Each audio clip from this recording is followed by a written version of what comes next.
Excited ആയിട്ട് കാത്തിരിക്കുന്നു. All the very best. Thank you so much. എന്തെങ്കിലും പറയാവുന്നതാണോ? Must yes, all right. So thank you so much.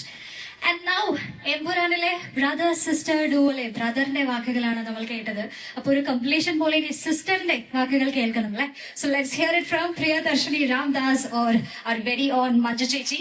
So Manju ചേച്ചി തന്നെ പലപ്പോഴായി പറഞ്ഞിട്ടുണ്ട് കരിയറിലെ one of the strongest character ആണ് പ്രിയദർശിനി രാംദാസ് എന്ന്. So coming to Empuraan, how is she? ഒരു കാര്യം നമുക്കറിയാം, she is getting very young. So yes, so please Manju ചേച്ചി എന്താണ് പറയാനുള്ളത്? എല്ലാവർക്കും നമസ്കാരം.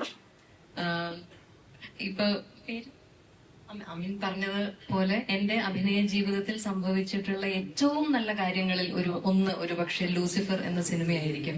ലൂസിഫർ എന്ന സിനിമയുടെ അനൗൺസ്മെന്റ് ഒക്കെ വന്ന സമയം എനിക്ക് ഇപ്പോഴും ഓർമ്മയുണ്ട്. പൃഥ്വിരാജ് ആദ്യമായി സംവിധാനം ചെയ്യുന്നു, ലാലേട്ടൻ നായകനായി അഭിനയിക്കുന്നു എന്നുള്ള വാർത്ത വന്നപ്പോ രാജുവിന്റെ കൂടെ ഞാൻ ഒന്നിച്ച് അഭിനയിച്ച ഒരു പരിചയം എനിക്കില്ല. ഞങ്ങൾ ഒന്നിച്ചൊരു സിനിമയിൽ അഭിനയിച്ചിട്ടില്ല. പക്ഷെ രാജുവിനെ കുറിച്ച് അറിയാവുന്ന ആളുകളൊക്കെ പറഞ്ഞു കേട്ടിട്ടുള്ള ഒരു അറിവ് എനിക്കുണ്ടായിരുന്നു. അതായത് രാജുവിന് സിനിമയോടുള്ള ഒരു പാഷനും സിനിമയെ കുറിച്ചുള്ള ഒരു അറിവും അതൊക്കെ സാധാരണ പോലെയല്ല, അതിലൊക്കെ എത്രയോ വലുതാണ് എന്നറിഞ്ഞിരുന്നു. അപ്പൊ ആ രാജു സംവിധാനം ചെയ്യുന്ന ഒരു സിനിമ തീർച്ചയായിട്ടും കാണാൻ ഞാൻ കൊതിച്ചിരിക്കുന്ന ഒരു ആളായിരുന്നു ഞാൻ. ഇങ്ങനെ ഒരു സിനിമയുടെ അനൗൺസ്മെന്റ് വന്നപ്പോ ദൈവമേ, ആ ഒരു സിനിമയിൽ ഒരു ഭാഗമാവാൻ എനിക്ക് പറ്റിയിരുന്നെങ്കിൽ എന്ന് ഞാൻ കൊതിച്ചിരുന്നു. പക്ഷെ എന്തോ ദൈവാനുഗ്രഹം പോലെ ആ സിനിമയിൽ ഭാഗമാവുകയും ലൂസിഫറിലെ പ്രിയദർശിനി രാംദാസ് ഞാൻ ചെയ്തിട്ടുള്ള ഏറ്റവും മനോഹരമായിട്ടുള്ള കഥാപാത്രങ്ങളിൽ ഒന്നായി മാറുകയും ചെയ്തു. രാജു എന്ന സംവിധായകനെ വളരെ അത്ഭുതത്തോടെ അല്ലെങ്കിൽ ആരാധനയോടെ കണ്ടറിഞ്ഞ അങ്ങനെ എനിക്കൊരു അവസരം കിട്ടിയ ഒരു സിനിമയായിരുന്നു ലൂസിഫർ.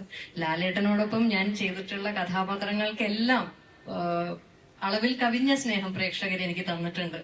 അപ്പൊ ലാലേട്ടന്റെ സിനിമകളിൽ എനിക്ക് ലഭിച്ചിട്ടുള്ള സ്ഥാനവും എന്നെ സംബന്ധിച്ച് വളരെ വിലയേറിയതാണ്. അപ്പൊ ലൂസിഫർ എന്ന സിനിമയിലും ഇപ്പോൾ എമ്പുരാൻ എന്ന സിനിമയിലും ആ യാത്ര വളരെ സന്തോഷത്തോടെ തുടരുകയാണ്.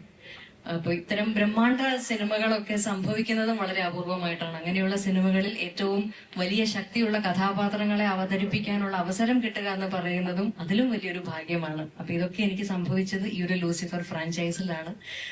എന്നെ പ്രിയദർശിനി എന്ന കഥാപാത്രം എന്റെ കൈകളിൽ വിശ്വസിച്ച് ഏൽപ്പിച്ച രാജുവിനും മുരളിക്കും എനിക്ക് ഹൃദയം നിറഞ്ഞ നന്ദിയുണ്ട്.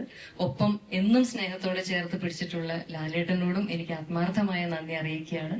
ഈ ഒരു സിനിമയ്ക്ക് ഇത് അർഹിക്കുന്ന ഒരു വലിപ്പവും ഇതിനാവശ്യമായിട്ടുള്ള എല്ലാ ഒരുക്കങ്ങളും ഒരു മടിയുമില്ലാതെ ഏറ്റവും പൂർണ്ണ മനസ്സോടെ ഒപ്പം നിന്ന് ചെയ്തിട്ടുള്ള ആന്റണി ചേട്ടനെ പോലെ, ഗോകുലം ഗോപാലൻ സാറിനെ പോലെയുള്ള വലിയ നിർമ്മാതാക്കളുടെ ശക്തി, ഈ നൽകുന്ന ശക്തി ഈ സിനിമയ്ക്കും ഏറ്റവും പ്രിയപ്പെട്ടതാണ്. ഇന്ദ്രനും ടൂബിയൊക്കെ ഞങ്ങള് കോ ആക്ടേഴ്സ് എന്നതിലുപരി വളരെ അടുത്ത സുഹൃത്തുക്കളും കൂടിയാണ്. അപ്പൊ എല്ലാവരും കൂടിയുള്ള ഈ പ്രൊമോഷന്റെ യാത്രകളും ഈ സിനിമയെ കുറിച്ചുള്ള എല്ലാ ഓർമ്മകളും ഒക്കെ എനിക്കെന്നും പ്രിയപ്പെട്ടതാണ്.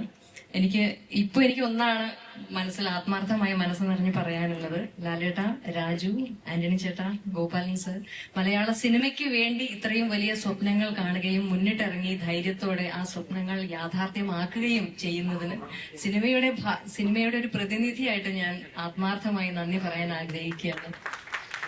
ലൂസിഫർ എന്ന സിനിമ പോലെ അതിനേക്കാളേറെ എമ്പുരാൻ നിങ്ങൾക്ക് എല്ലാവർക്കും ഇഷ്ടപ്പെടും എന്ന പൂർണ്ണ പ്രതീക്ഷയുണ്ട്. നാളെ എല്ലാവരും സിനിമ കണ്ട് ആസ്വദിക്കുക. Thank you.